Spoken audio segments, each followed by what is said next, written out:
voy a comenzar propiamente haciendo la reflexión de que las bacterias, tanto las que afectan a la agricultura como las que afectan al ser humano, las tenemos normalmente presentes en todas partes. Las bacterias son organismos que se encuentran en todos lados. Tenemos muchas bacterias benéficas de las cuales el hombre se beneficia, porque de ellas se producen diferentes materiales. Son organismos muy simples y debido a su simpleza, en su simpleza radica su complejidad para controlarlas, sobre todo para entenderlas. Sabemos que las bacterias son de diferentes formas, que están constituidas por material genético rodeado normalmente de una membrana celular.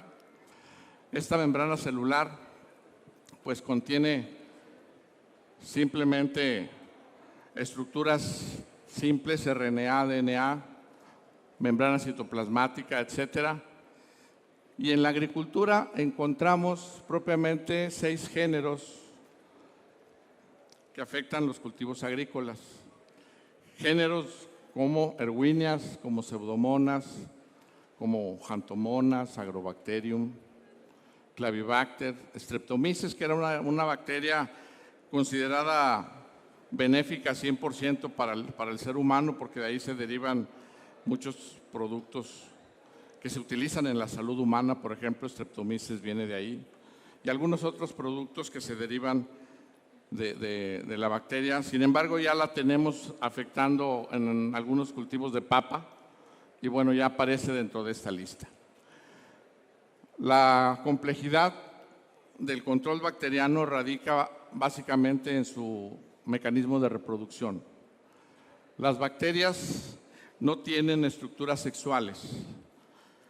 Las bacterias se reproducen por fisión binaria, que esto es un mecanismo muy simple, pero que muchos de los compuestos químicos que tenemos a la mano, por ejemplo el caso de fungicidas, muchos de ellos están hechos para entorpecer el desarrollo de las estructuras sexuales de las bacterias, perdón, de los hongos. En muchas ocasiones incurrimos en fallas en los controles cuando vemos manchas que no tenemos identificadas claramente y usamos fungicidas creyendo que con eso lo vamos a controlar. Bien, las bacterias se reproducen de manera muy simple, les decía yo, son estructuras que duplican su DNA, alargan su célula, su estructura bacterial y se dividen por bipartición. Esto ocurre normalmente cuando encuentran condiciones favorables. Las condiciones favorables son las que determinan la velocidad de esta reproducción, de tal manera que se dice que una bacteria que tiene condiciones favorables se reproduce cada 20 minutos o cada 20 minutos se divide, de tal manera que durante 24 horas podemos llegar a tener 30 millones de individuos nuevos a partir de una bacteria. Entonces, esto tiene mucho que ver con la estrategia que debemos establecer para el control de bacterias. Y las bacterias, por ahí se hablaba en las presentaciones anteriores, de que una planta sana, una planta bien nutrida, pues tiene más resistencia para evitar ataques de bacterias. Las bacterias tienen diferentes modos de entrar a la planta. Desde luego, las estructuras naturales, como estomas, como lenticelas, pero existen otros vectores que ayudan a la diseminación y la penetración de las bacterias en el cultivo. Las salpicaduras de agua son una de ellas. Los insectos vectores, las abejas pueden ser portadoras de bacterias cuando pasan de una planta a otra.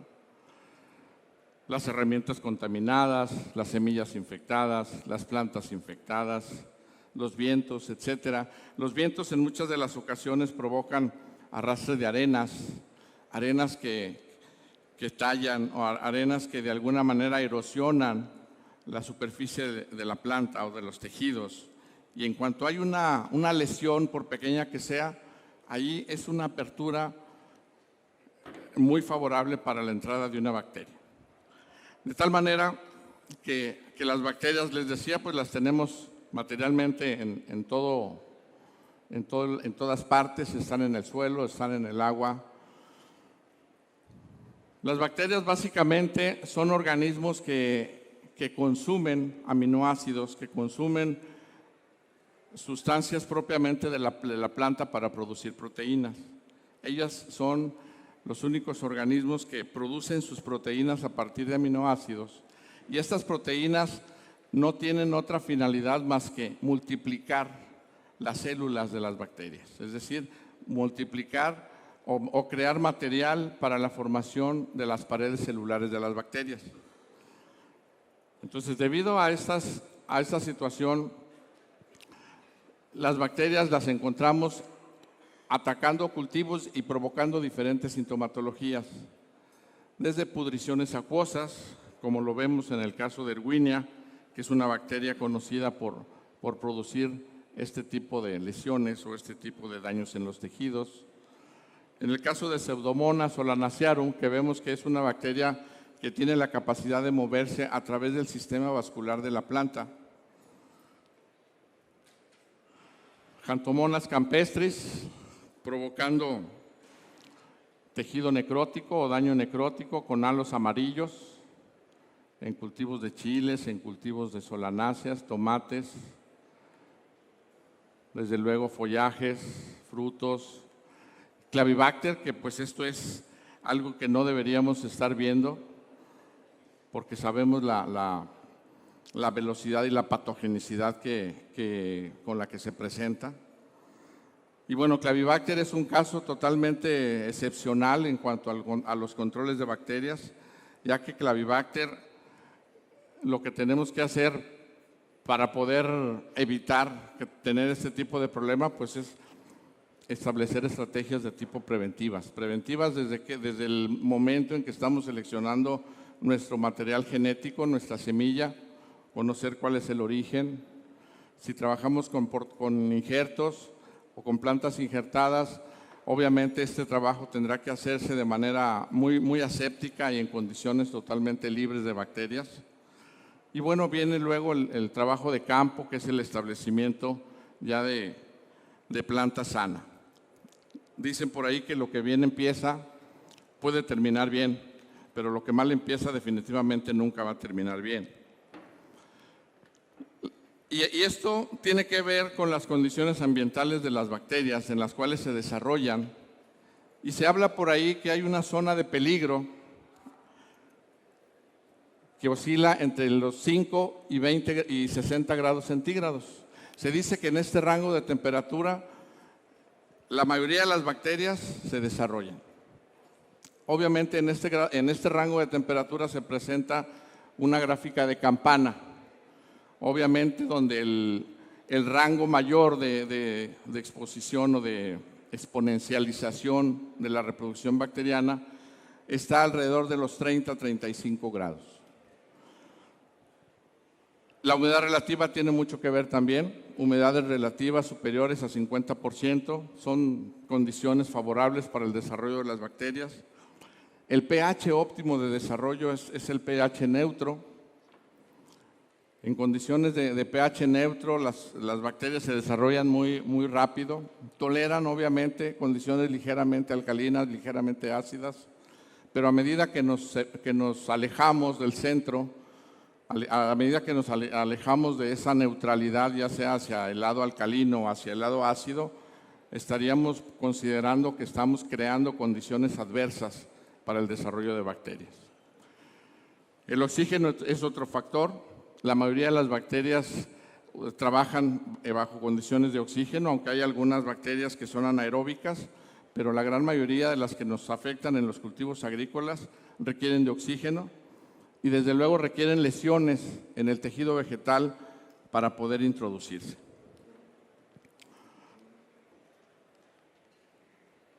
Bien, aquí tenemos un dato de noviembre y diciembre del año pasado. Este dato nos lo proporciona el maestro Armando Carrillo, que muchos de ustedes conocen. Él trabaja para el CIAD aquí en Culiacán. Él ha estado trabajando con algunos de los diferentes bactericidas que existen comercialmente. Y en esta gráfica vemos cómo en los meses de noviembre y diciembre la temperatura osciló entre los 20 y 30 grados. Esta oscilación obviamente se debe a la temperatura del día y a la temperatura de la noche, ¿no? La temperatura máxima y mínima en ese periodo, pero durante 2 meses se mantuvo prácticamente en este rango. En cuanto a la humedad relativa estuvo precisamente por encima del 50% y también provocada por la fluctuación del día y la noche. Entonces, estas son condiciones muy favorables para el desarrollo de las bacterias y que normalmente el desarrollo de las colonias bacterianas presentan esta curva en donde empezamos con un periodo de latencia. La bacteria normalmente existe en el medio ambiente, en el suelo, existe en las plantas hospederas, existe en los animales. Y entonces cuando la temperatura favorece, cuando coinciden las condiciones ambientales como temperatura, humedad relativa, entonces decimos que viene un crecimiento exponencial para luego mantenerse si las condiciones no varían. Y una vez que varían, entonces podemos decir que la bacteria tiende a disminuir su velocidad de desarrollo. Nosotros en la agricultura lo que quisiéramos hacer con esto es mantener esa latencia, es decir, las bacterias ahí van a existir, todo el tiempo ahí van a estar. Pero si nosotros establecemos controles para que éstas no se desarrollen y las podamos mantener dentro de un periodo que no nos cause daño económico al cultivo, pues eso sería lo fabuloso para todos. Bueno, esta es una clasificación más que nada para identificar dónde están los géneros de los diferentes tipos de bacterias. Y con esto nos damos cuenta que hay diferencias importantes entre un género y otro.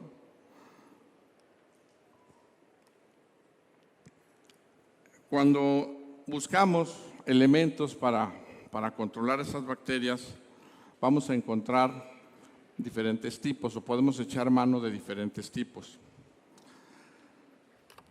Y llegamos a los compuestos de cobre. Sabemos que el cobre tiene efecto bactericida. Aquí vamos a ver algunos detalles sobre algunos compuestos que tienen cobre. En este caso vemos a oxicloruro de cobre. El oxicloruro de cobre, que es un producto que normalmente se utiliza como fungicida para control de diferentes hongos, hay quien llega a pensar que aplicar oxicloruro de cobre están teniendo controles bacterianos o ciertos controles sobre las bacterias, lo cual esto no ocurre. Y no ocurre ¿por qué? Porque la estructura química de la fórmula de oxicloruro de cobre es una estructura muy fuerte, químicamente es muy fuerte. Es muy difícil descomponerla. Se habla de que requiere 220 grados centígrados para descomponerse.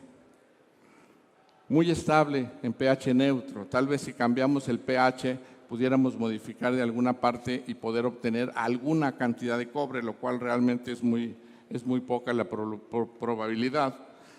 Y es un producto insoluble en agua. Tenemos otra formulación, el sulfato de cobre pentahidratado, que es una sal ácida. Esta sal ácida es una sal muy soluble y una vez que se hidrata, pues empezamos a tener reacción y de esa manera podemos obtener cobre libre o ion cobre para poder utilizarlo en la estrategia de manejo de bacterias. Es un producto que se utiliza como sanitizante, se utiliza para control de tratamientos de agua, se utiliza como algicida. Otro de los compuestos es el hidróxido de cobre. El hidróxido de cobre se obtiene normalmente de hacer reaccionar el sulfato de cobre con el agua. Por hidrólisis tenemos una separación de la fórmula y entonces obtenemos hidróxido de cobre. Estos elementos, o el cobre, les decía yo, es un elemento que podemos apoyarnos en él para apoyarnos en la estrategia del control de bacterias. Pero ahorita vamos a ver un poquito más a detalle algunas características técnicas de cómo trabaja el cobre sobre las bacterias. El cobre, una vez que lo tenemos como ion, el ion cobre tiene doble valencia positiva. Esta valencia, este ion tiende a neutralizarse y en muchos de los casos busca el oxígeno del cual encuentra en la pared celular de la bacteria. Entonces el cobre se oxida sobre la bacteria. Eso es lo que produce que la bacteria no se reproduzca en la misma velocidad. Se habla de que el cobre tiene un efecto bacteriostático, es decir, ayuda a detener la velocidad de reproducción de la bacteria. Pero tenemos algunos otros elementos, como son los antibióticos, y no son muchos, desde luego. Los antibióticos que tenemos disponibles para la agricultura son pocos. Aquí voy a hacer mención de 3 de ellos que pertenecen al mismo grupo químico, que son el grupo de los aminoglucósidos. Ahí tenemos a la streptomicina, la casugamicina y la gentamicina. Estos 3 antibióticos trabajan de una manera muy semejante, no igual, hay diferencias entre uno y otro, pero son modos de acción muy semejantes. En el caso de la streptomicina tiene la capacidad de detener el crecimiento bacteriano, es decir, trabaja como un bacteriostático también. Actúa sobre ribosomas y provoca la producción de proteínas anómalas en bacterias gram negativas. Esta producción de proteínas anómalas básicamente es la encargada, debido a eso, es que la colonia de la bacteria no se reproduce con la misma velocidad. A diferencia de la casugamicina y la gentamicina, que también interrumpen el crecimiento bacteriano, actuando sobre ribosomas y provocando la producción de proteínas anómalas, pero en este caso con bacterias gram positivas y gram negativas, es decir, tienen un espectro de actividad mayor. Además de otra función, de otra acción que generan, como es aumentar la expresión genética, que genera un excesivo consumo de adenosíntrifosfato, que es el ATP, es la energía que tiene la bacteria. Entonces, cuando la bacteria prácticamente gasta su energía en replicar de manera rápida su ADN, esto provoca la muerte de las bacterias. Entonces, podemos decir que tanto la gentamicina como la casugamicina son antibióticos de mayor potencia comparado con la streptomicina. Tenemos otro grupo del cual también echamos mano en algunas ocasiones, como es el grupo de las tetraciclinas. En este grupo, en la agricultura se maneja o se utiliza la oxitetraciclina. ¿Cómo funciona la oxitetraciclina o cuál es el modo de acción de este antibiótico? Bien, es un antibiótico de amplio espectro, pero tiene una particularidad. En dosis bajas trabaja como bacteriostático, es decir, obstruye el crecimiento de la colonia bacteriana. Para que ocurra la muerte de las bacterias por efecto de la oxitetraciclina, se requieren dosis mayores. Sin embargo, cuando aumentamos la dosis, normalmente las plantas muestran un efecto de fitotoxicidad. Entonces decimos, bueno, ¿qué hacemos? ¿Cómo hacemos para controlar las bacterias y para no provocar el efecto fitotóxico? Bueno, debido a eso es que desde hace muchos años se utilizan las mezclas de antibióticos o mezclas en combinación con cobres, precisamente para mejorar esos controles y no llegar a niveles de provocar esa fitotoxicidad.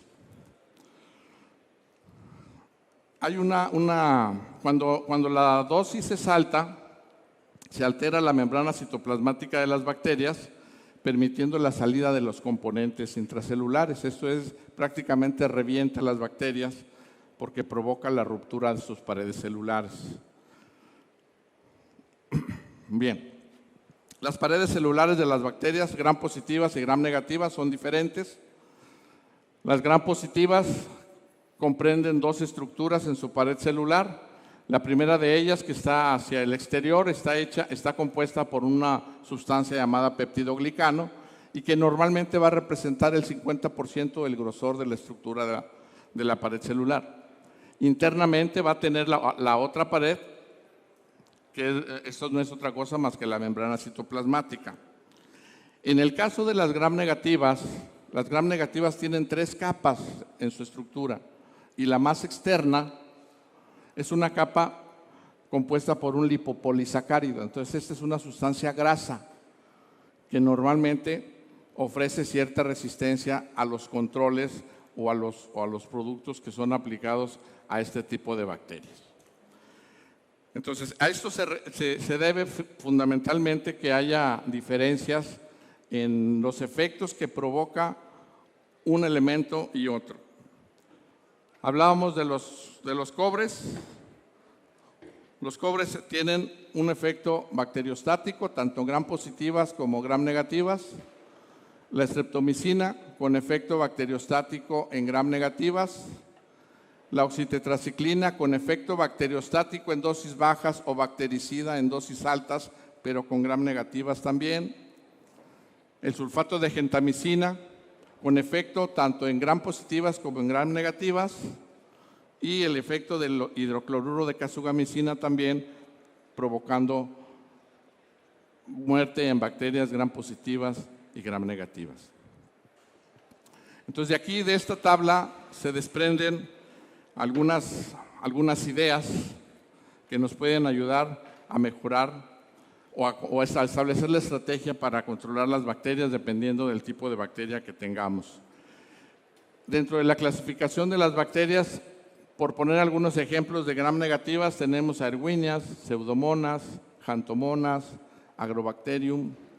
Estoy colocando ahí a Escherichia coli, que aunque Escherichia coli no es una bacteria que afecte al cultivo, sí en alguna situación la podemos tener presente en el empaque o la podemos tener presente en alguna otra parte de nuestra área de cultivo, y que esta desde luego pues nos puede provocar un gran daño comercial cuando es detectada. Entonces hacemos también aplicaciones a las instalaciones y no perdamos de vista que estamos hablando de una bacteria gram negativa. Y bueno, Clavibacter o Streptomyces o Corynebacterium, que son bacterias gram positivas, pues aquí si las aplicamos a la tabla que habíamos visto anteriormente, podemos tener un poquito más clara la idea de cómo podemos ir estableciendo nuestra estrategia de control sobre este tipo de patógenos.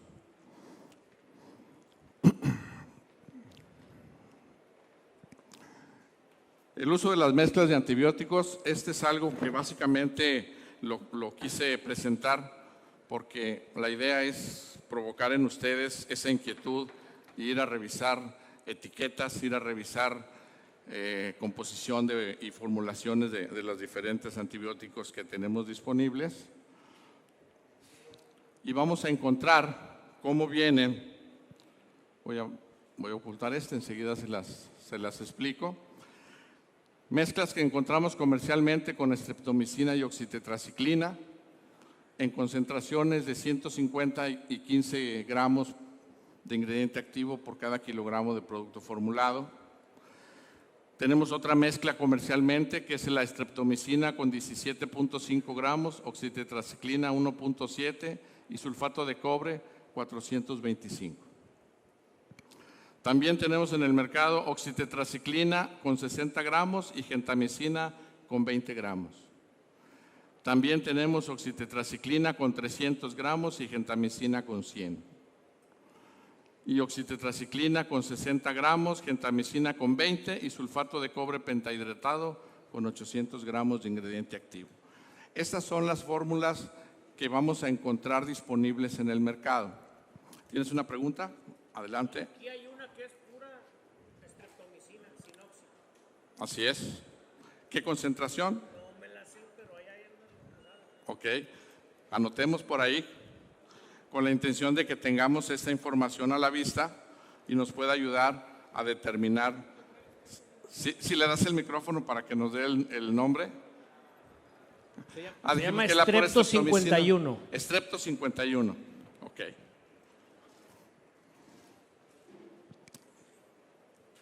Bien, cuando se realizaron estas mezclas en su momento por las empresas que lo fabricaron y en su momento cuando diseñaron las fórmulas, ellas trabajaron con la relación de la streptomicina con la oxitetraciclina. Es decir, aquí se trabaja con una relación 10:1. En la siguiente fórmula también se trabaja con una relación 10:1, aunque aquí se agrega el sulfato de cobre. Hablábamos anteriormente que cuando hacemos esa combinación de sulfato de cobre con los diferentes antibióticos, se produce un efecto sinérgico. Luego, cuando aparece la gentamicina en el mercado, se habla de una relación ya no de 10:1, sino de 3:1, pero con oxitetraciclina.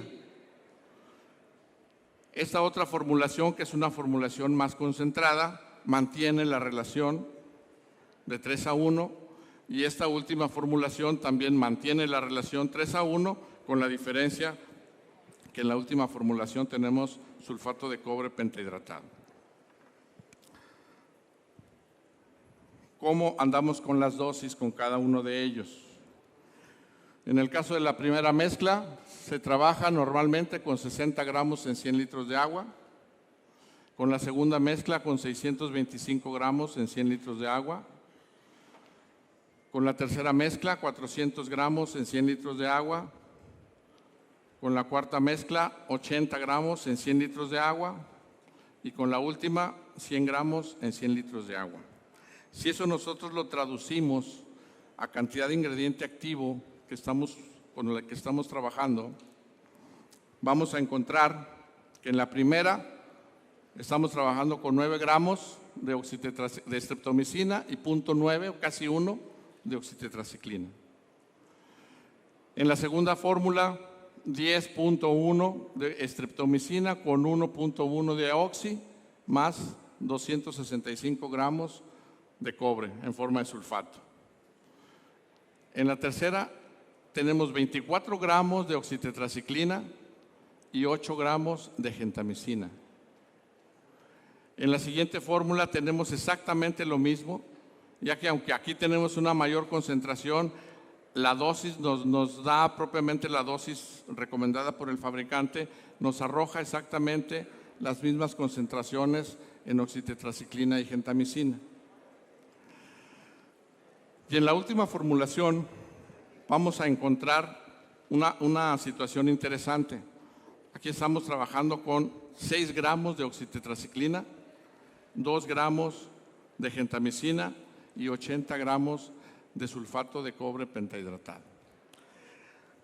De tal manera que en estas fórmulas y de acuerdo a estas dosis, queda patente que el trabajo del cobre en combinación con antibióticos produce un efecto sinérgico, lo cual nos permite poder utilizar dosis menores, desde luego, porque tenemos, este es una parte del trabajo del maestro Carrillo, en donde él trabajó con gentamicina y oxitetraciclina en caja de Petri. Esto fue en el laboratorio, usando papel absorbente con esta concentración, y obtuvo esta área de inhibición.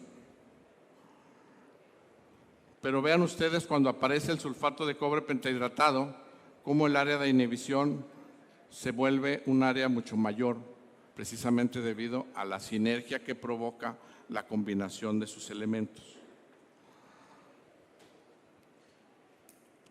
De tal manera que los factores que contribuyen al control de las enfermedades bacterianas, desde luego, uno de ellos es el manejo de riego. Hablamos y hemos dicho que la humedad es un factor determinante para el desarrollo de las bacterias. Como se ha visto también en pláticas anteriores, los excesos de nitrógeno que producen tejidos muy suculentos, pues obviamente también producen tejido muy sensible al desarrollo de las bacterias. El manejo adecuado de calcios, potasios, fierros, zinc, permite ayudar en el control de las bacterias por diferentes razones. Una, el calcio desde luego va a producir paredes celulares más firmes, más duras, lo cual va a formar una barrera más difícil de penetrar por parte de las bacterias. En el caso, por ejemplo, de calcios, potasios, también cuando tenemos un adecuado manejo de estos nutrientes, de alguna manera podemos inferir en alguna modificación al pH de la savia. Hablábamos al principio que la bacteria se desarrolla muy bien en pHs neutros. Si nosotros logramos modificarle de alguna manera estas condiciones a la bacteria, estamos ya contribuyendo a disminuirle su patogenicidad. Desde luego el uso de semilla sana, la desinfección de sustratos, el manejo adecuado en las esclusas, tanto en los invernaderos como en mallas sombras, el uso de desinfectantes, el uso incluso hay quien utiliza en los tapetes fitosanitarios, utilizan simplemente cal, desinfecciones de herramientas de trabajo, en sí una gran cantidad de actividades se pueden hacer para contribuir a disminuir la proliferación y diseminación de las bacterias. El manejo de enfermedades bacterianas deberá de ser siempre preventiva. Se deben estar atentos a las condiciones favorables para el desarrollo de enfermedades bacterianas como humedad relativa, temperaturas. Sabemos que cuando esto cambia, cuando esto va a suceder, pues debemos estar ya implementando la estrategia para evitar que esas enfermedades nos sorprendan. En una situación como la anterior es recomendable aplicaciones frecuentes de hidróxido de calcio, quelatos de fierro, quelatos de zinc, intercalados con antibióticos a base de oxitetraciclina más la gentamicina más el sulfato de cobre pentahidratado, utilizando de 5 a 7 aplicaciones con intervalos de 7 días a dosis bajas. Aquí es mejor aplicar dosis bajas con mayor frecuencia que aplicar dosis altas tratando de disminuir el daño. Muchas veces me hacen la pregunta de que si un producto es preventivo o curativo. Creo que esta parte a veces la tenemos demasiado o la queremos entender demasiado simple. Realmente todos los productos deberían ser utilizados de manera preventiva. Pero en el caso de bacterias, aquí yo no concibo utilizar un producto de manera correctiva, porque definitivamente que la bacteria una vez que se presenta con condiciones ambientales es muy difícil controlarla. La velocidad de reproducción, la forma de llegarle a la bacteria hasta donde puede llegar a través de un producto químico, por ejemplo, es sumamente difícil. Entonces, los controles de bacterias siempre deben estar fundamentados en medidas preventivas.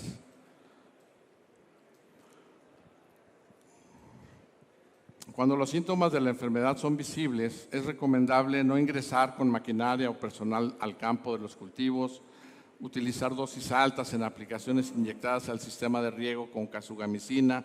Aquí echamos ya mano de diferentes elementos y desde luego que una de las particularidades, por ejemplo, que nos pudiera apoyar la casugamicina es aprovechando su forma de moverse en una planta. Es un producto de tipo, es un antibiótico de tipo sistémico, podemos llamarle así.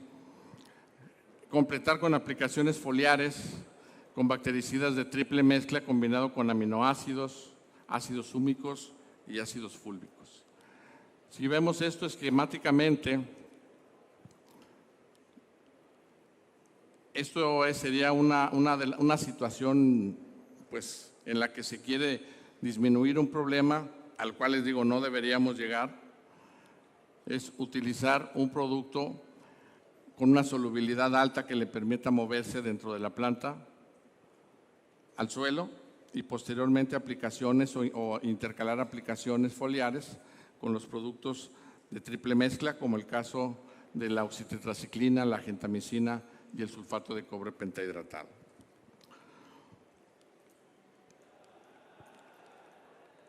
Muy bien, pues básicamente con esto yo termino la presentación.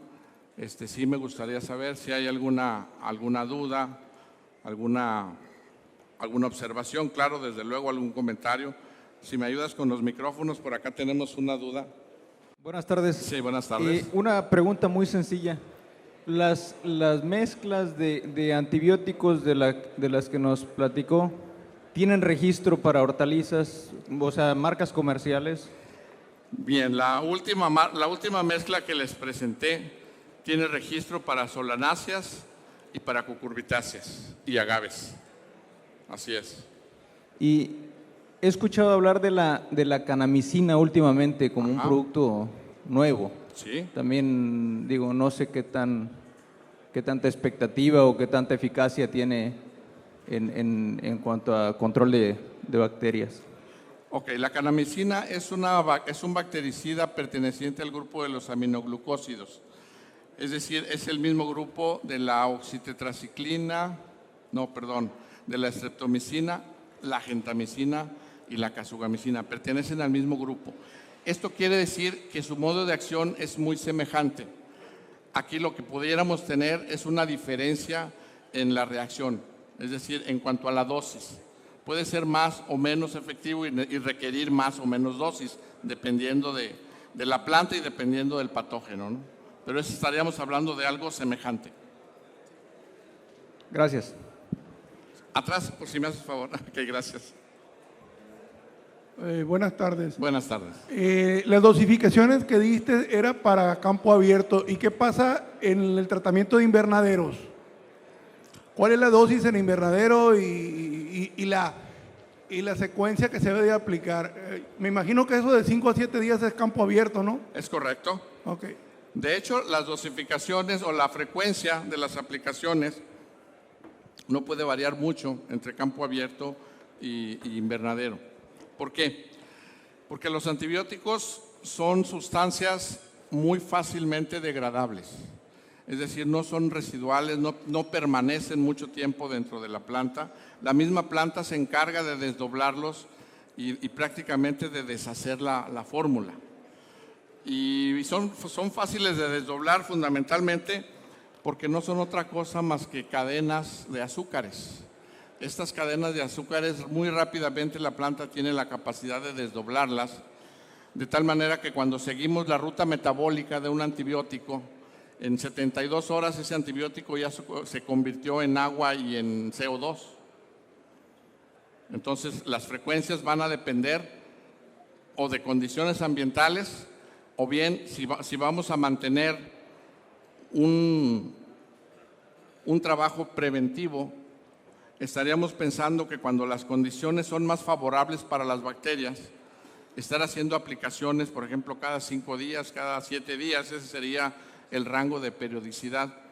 Pero desde luego que habrá que estarlo combinando con otro tipo de controles, ¿verdad? O sea, no todo va a ser a base de antibióticos, sino podemos utilizar, por ejemplo, los mismos productos a base de cobres solos, en forma de sulfatos, en forma de hidróxidos, de tal manera que las aplicaciones con antibióticos se concentren en aquellas condiciones ambientales en que son más favorables para las bacterias. ¿Sí? Yo recomendaría hacer bloques máximos de 3 aplicaciones, por ejemplo, de antibióticos. 3 aplicaciones de antibióticos y luego trabajamos con cobres o trabajamos con algunos otros elementos, ¿no? Una de las cosas importantes, no pierdan de vista el tema nutricional. El tema nutricional nos puede ayudar mucho a control de bacterias, sabiendo manejar lo que es el calcio, lo que es el potasio. Entonces, aquí hay que hacer un trabajo muy integral, ¿no?, para el control de bacterias. Ingeniero. Por aquel lado hay otra pregunta. Oiga, no mencionó usted la mezcla de hidróxido de cobre con mancozeb. A ver, otra vez, no escuché. La mezcla hidróxido de cobre con mancozeb. Ok. Es una mezcla que nosotros usamos mucho y es tan efectiva como ser un antibiótico. Ok. Bien, hidróxido de cobre con mancozeb es el comentario del compañero. Efectivamente, el hidróxido de cobre con mancozeb podemos decir que es una mezcla diseñada para ampliar el espectro de actividad no solo a control de bacterias, sino también al control de hongos. Normalmente el mancozeb que utilizamos trae un compuesto a base de zinc, ¿cierto? Ese zinc nos está ayudando también al control de bacterias. Así como lo hace el cobre del hidróxido de cobre, el zinc también forma parte de los elementos que ayudan a controlar la bacteria. Por eso es que también es una mezcla recomendable. ¿Sí? Sí, aquí hay otra pregunta. Ya que le llegan con el micrófono, ahí está atrásito.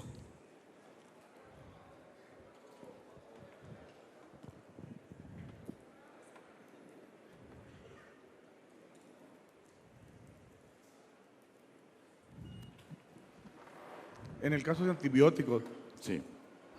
todos estamos enterados que se ha aumentado el número de inspectores en la frontera. ¿Qué sí. tan buscados son? ¿Sus curvas de disipación son exactas o pueden aparecer, no sé, trazas en una inspección? Bien. Es un poco difícil detectarlas, pero desde luego que hay que atender el tema de intervalos de seguridad, porque pues desde luego estamos hablando de situaciones que pudieran comprometer la comercialización. Entonces aquí es importante conocer que los antibióticos se degradan muy fácilmente, que la planta los degrada, y desde luego que no hay como tener la curva de disipación para poderla tener como soporte, y sobre todo, más que nada, saber en qué momento utilizarlo y en qué momento dejar de utilizarlo, ¿sí?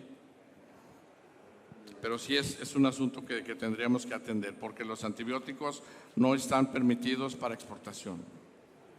Sin embargo, los problemas se presentan y dicen los técnicos, bueno, ¿qué hacemos? O dejamos que la planta se enferme o aplicamos controles, ¿no? Entonces es ahí donde viene el tema de determinar qué hacer. ¿Sí? Bien, ¿alguna otra pregunta? Allá. Ingeniero, ¿qué nos puede comentar de los productos a base de gluconato de cobre para el control de bacterias? Los productos a base de sulfonato. Gluconato de cobre. Gluconato de cobre. Bien. Pues mira, ¿qué te puedo decir? También son alternativas. Desde luego que los compuestos que tengan que ver con glucoma, no son otra cosa más que derivados de azúcares, que finalmente son los que combinados con el cobre, aquí volvemos a tocar el tema del cobre como un elemento básico para el control de bacterias. Entonces, a medida que utilizamos cobre con otros elementos, podemos mejorar el uso, obstruir el desarrollo de las bacterias, ¿no? Ahora, el gluconato es un producto, yo realmente poco lo conozco, pero creo yo que los esfuerzos que se hacen precisamente no es otra cosa más que eso, combinar el cobre con otros elementos que obstruyan el desarrollo de la colonia bacteriana. ¿Sí?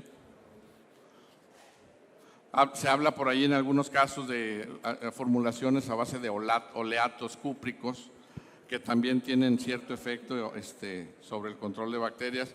Y les digo, todos estos elementos, cuando los utilizamos de manera integral y de manera racional, desde luego, buscando que seleccionemos los antibióticos de manera muy específica para aquellas situaciones difíciles, o mejor dicho, fáciles de desarrollo de las bacterias, y entonces echemos mano de todo aquello que hay en el mercado, que realmente no hay mucho, ¿no? Pero que sí nos puede servir para ir,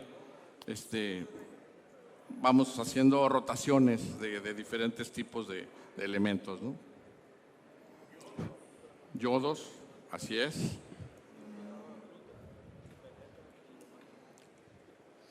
Bien. ¿Alguna otra pregunta? Sí, acá. Acá de este lado. Alejandro, adelante. ¿Qué opinión tienes, sobre todo desde el punto de vista de control preventivo? Bacterias para controlar bacterias. Bacterias para Bacterias controlar para bacterias. controlar bacterias. Bueno, ya me estás hablando de la modernidad, Alejandro.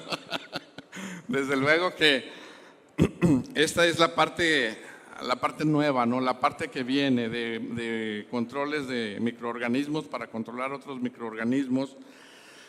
En lo particularidad yo no tengo la experiencia, Alejandro, se los confieso, pero definitivamente que esta parte es algo en lo particular muy atractiva para mí.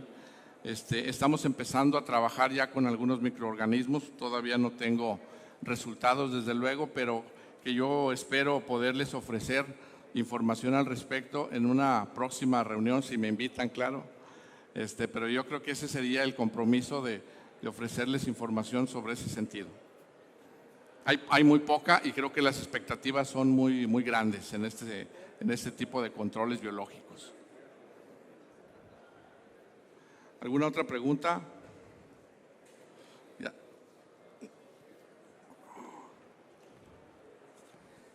¿Cuál sería su opinión respecto a los cobres pentihidratados? Si tienen algún efecto sistémico, principalmente por las enfermedades vasculares bacterianas. Ok. Los cobres pentahidratados, como los hidróxidos, no tienen ningún efecto sistémico. Es decir, el cobre, la cantidad de cobre que puede entrar a la planta es una cantidad mínima, prácticamente imperceptible. El cobre, para meterlo a la planta, requiere de ciertos elementos diferentes cuando se utilizan, por ejemplo, los quelatos. En forma de quelato es la forma como podemos meter un poquito más de cobre a la planta.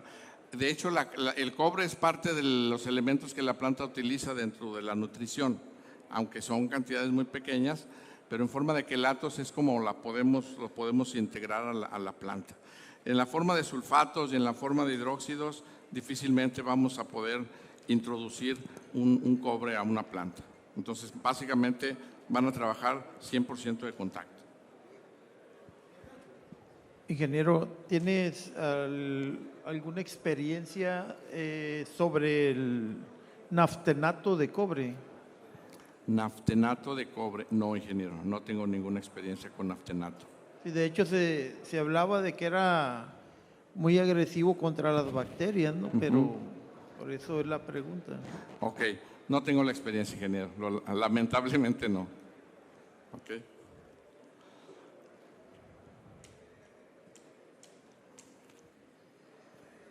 ¿Alguien más? Muy bien, pues muchísimas gracias.